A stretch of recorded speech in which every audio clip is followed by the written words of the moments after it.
Undang-Undang Nomor 2 Tahun 2020 sebagai tindak lanjut pengesahan Peraturan Pemerintah Pengganti Undang-Undang Nomor 1 Tahun 2020 tentang keuangan negara dalam rangka menghadapi pandemi COVID-19, di mana ada salah satu pasal yang memang mencabut beberapa tugas mandatori, artinya tugas yang diberikan kepada pemerintah melalui berbagai undang-undang. Contohnya Undang-Undang Kesehatan itu harus 20% pendapatan negara, anggaran negara itu dialokasikan untuk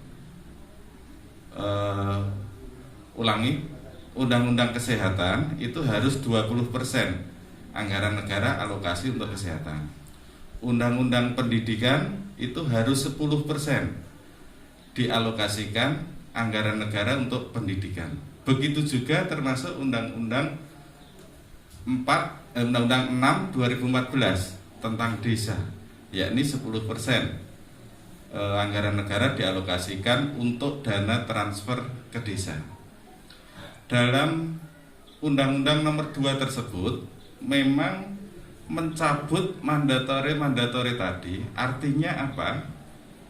Negara ini saat adanya pandemi, saat adanya wabah, tidak bisa leluasa fiskalnya, tidak bisa leluasa anggarannya kalau mandatori tadi tidak dicabut.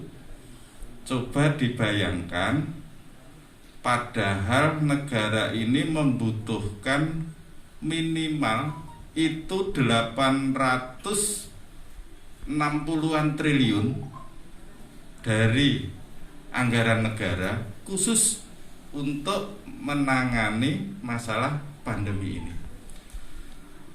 Kalau anggaran negara kita tahun 2020 ini hanya 2.000 triliun, ada 8 undang-undang yang memiliki pasal mandatori yang seperti yang saya ceritakan tadi. Tidak akan cukup anggaran negara yang dibutuhkan 760 triliun karena fiskalnya tidak akan mencukupi.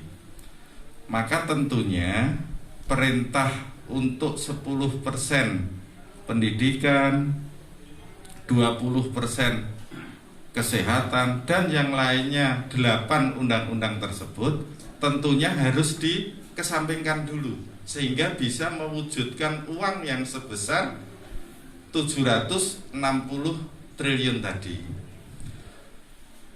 Kepada desa ini negara masih sangat-sangat bijak, tanda petik tidak merusui dana yang ditransfer ke desa, karena negara sadar walaupun itu ditransfer desa, sebagian juga digunakan untuk pandemi. Maka dana transfer ke desa yang berwujud DD yang semula itu 72 triliun hanya dikurangi 980 miliar, artinya 1 triliun tidak ada, menjadi 71, sekian triliun. Untuk di Sragen rata-rata desa itu hanya terkurangi 10 yang pernah sudah kami sampaikan. Ini gambarannya biar menjawab kegelisahan dari teman-teman kepala desa, karena kemarin dari FKKD juga menyampaikan kepada kami hanya terjadi di saat pandemi.